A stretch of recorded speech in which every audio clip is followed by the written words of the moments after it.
semuanya, apa kabar nih? Semoga baik saja ya. Kami dari SMP Negeri 49 Jakarta, kelompok 2 akan membahas pembelajaran materi ilmu pengetahuan alam. Kalau ingin tahu, yuk kita simak. Apa sih materi yang akan kita bahas? Getaran, gelombang, cahaya, bunyi, dan alat optik. Mari kita simak. Teman-teman, kalian tahu nggak sih getaran itu apa? Apa sih, Kak? Kalian mau tahu? Iya. Oke, kalau gitu, mari kita simak. Suara yang kamu keluarkan bersumber dari getaran pita suara yang ada di tenggorokan. Jika kamu berteriak lebih keras, apakah pita suara kamu bergetar lebih keras pula? Sekarang, coba kamu berikan sedikit tekanan pada tenggorokanmu dan mulailah kembali berteriak. Apakah yang terjadi? Benda dikatakan bergetar atau berosilasi jika benda tersebut bergerak bolak-balik secara teratur melalui titik seimbangnya. Parameter dalam getaran pada bandul sederhana terbagi menjadi 3, yaitu yang pertama ada amplitudo, adalah simpangan terjauh dari titik seimbang. Yang kedua ada frekuensi, yaitu banyaknya getaran yang terjadi dalam 1 detik atau sekon dengan menggunakan satuan hertz. Dan yang ketiga atau yang terakhir ada periode. Periode adalah waktu dalam ukuran detik yang dibutuhkan sebuah benda saat mengalami satu getaran. Penjelasan bandul. Bandul dibuat mula-mula dalam keadaan diam pada kedudukan O. Posisi ini disebut kedudukan seimbang. Lalu bandul ditarik pada kedudukan A, sehingga saat bandul dilepas, bandul akan bergerak teratur melalui titik A, O, B, O, A. Dan gerakan itu disebut gerak bolak-balik dalam 1 kali getaran. Adapun contoh soal yaitu apabila sebuah kapal mengukur kedalaman laut menggunakan perangkat suara, maka metode yang digunakan adalah menembakkan suara ke dasar laut.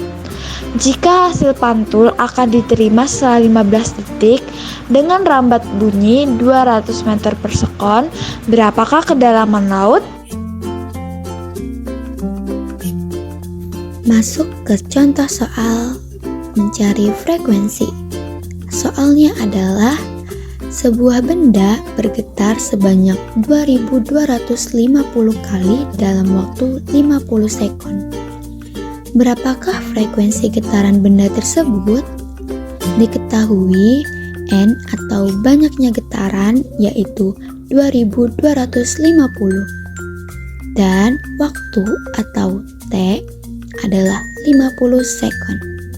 Yang ditanya F atau frekuensi. Jawabannya, rumus frekuensi adalah N per T, atau bisa dibilang juga banyaknya getaran dibagi waktu. Jadi, frekuensi sama dengan 2250 dibagi 50 sekon. Hasilnya 40 Hz. Ada nggak sih materi gelombang? Sorry ya. Ada dong. Di mana tuh, Kak? Di video ini. Ayo kita simak. Masuk ke pengertian gelombang. Gelombang adalah suatu usikan yang merambat, perambatan getaran atau perambatan energi. Ketika gelombang merambat, gelombang tidak membawa partikel-partikel medium bersamanya, melainkan dia membawa energi. Jadi itulah yang membedakan antara gelombang dan getaran. Berdasarkan mediumnya, gelombang dibagi 2, yaitu pertama, gelombang mekanik. Gelombang mekanik adalah gelombang yang dalam perambatannya memerlukan suatu medium atau suatu alat. Sifatnya, ketika mengenai penghalang dapat dipantulkan. Contohnya ada gelombang bunyi, gelombang tali, dan gelombang permukaan air. Kedua, Gelombang elektromagnetik. Gelombang elektromagnetik adalah gelombang yang dalam perambatannya tidak memerlukan medium. Jadi, dalam perambatannya dia tidak memerlukan alat bantu. Contohnya, gelombang radio, gelombang TV, gelombang infrared, gelombang cahaya, dan lain-lain. Sedangkan gelombang berdasarkan bentuknya dibagi dua juga, yaitu yang pertama gelombang transversal. Gelombang transversal adalah gelombang yang arah rambatnya tegak lurus dengan arah getarannya berupa bukit atau suatu lembah. Pada gambar di atas ada beberapa titik atau beberapa sebutan. Yang pertama ada puncak gelombang. Puncak gelombang adalah titik tertinggi pada gelombang.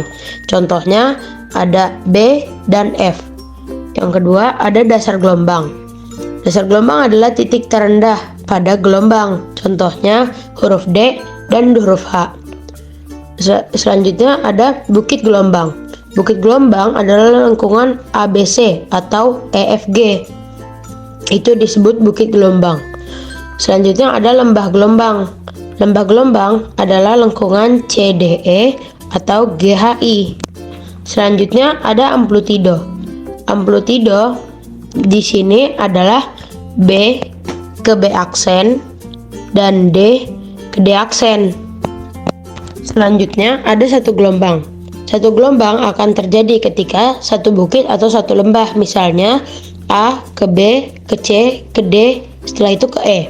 Atau jarak dua puncak berdekatan, misalnya dari B ke C ke D ke E lalu ke F.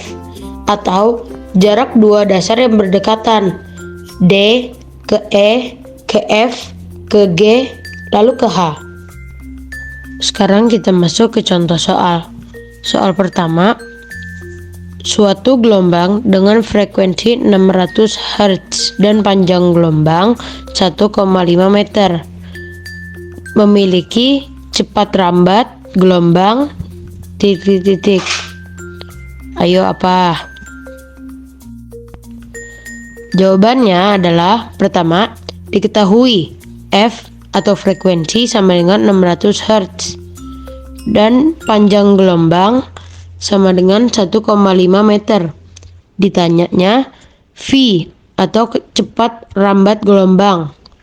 Jawabannya V sama dengan panjang gelombang dikali frekuensi sama dengan 1,5 meter dikali 600 Hz sama dengan 900 Hz.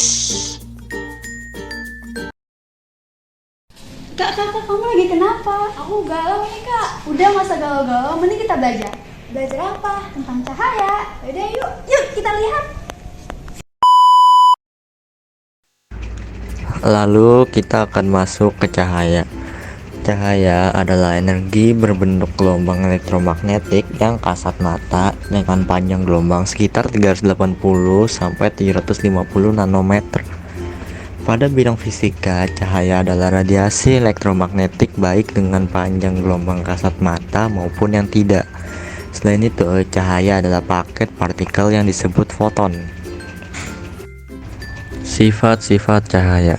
Sifat-sifat cahaya adalah merambat lurus, dapat dipantulkan, dapat dibiaskan, dan dapat diuraikan.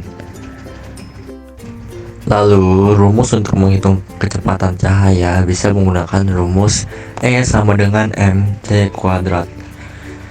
Rumus E sama dengan mc kuadrat menjelaskan bahwa ada persamaan nilai antara energi E dan massa M yang disetarakan melalui konstanta kuadrat laju cahaya di luar ruang hampa atau dengan simbol C kuadrat.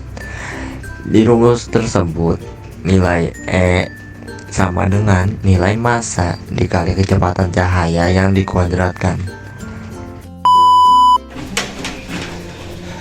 Kakak capek nggak sih jogging kayak begitu? Tentu capek dong. Daripada kakak jogging, mendingan kita belajar. Belajar apa tuh? Materi kita tentang bunyi. Mari kita simak. Sekarang kita masuk ke materi bunyi.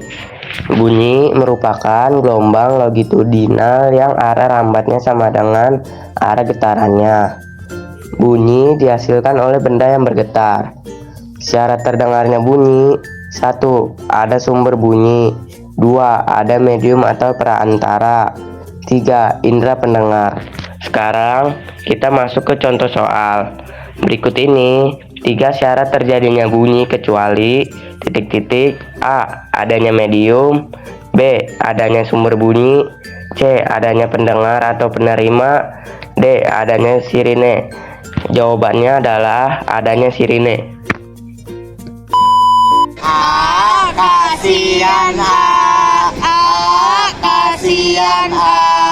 Kalian kenapa nih? Aku nggak bisa tentang materi alat optik. Kalian mau tahu? Mau dong. Yuk kita perhatikan videonya. Di sini ada optik. Apa itu optik? Optik adalah sesuatu yang berkenaan dengan penglihatan, seperti cahaya, lensa, mata, dan sebagainya. Atau berarti juga sebagai toko peralatan optik seperti kacamata dan sebagainya. Optik memudahkan hidup manusia dalam melihat atau mengabadikan segala sesuatu melalui alat optik. Lanjut, di sini ada materi alat optik. Alat optik adalah alat-alat yang bekerjanya sifat-sifat cahaya. Alat optik yang utama adalah mata, sedangkan alat optik lain seperti lup, kacamata, teropong, kamera, mikroskop, atau teleskop. Dan di sini ada benda alat optik. Apa saja yang termasuk alat optik? Benda-benda alat optik yaitu 3: periskop, mikroskop, teleskop, dan lain-lainnya. Alat optik yaitu mata, sedangkan yang termasuk alat optik buatan diantaranya adalah kacamata, kamera, lup atau kaca pembesar, mikroskop, teropong atau teleskop, periskop, dan sebagainya. Gimana nih materi video pembelajaran dari kita? Semoga mengerti ya. Dan jangan lupa untuk like, share, comment, dan subscribe. Dadah, Semangat belajar!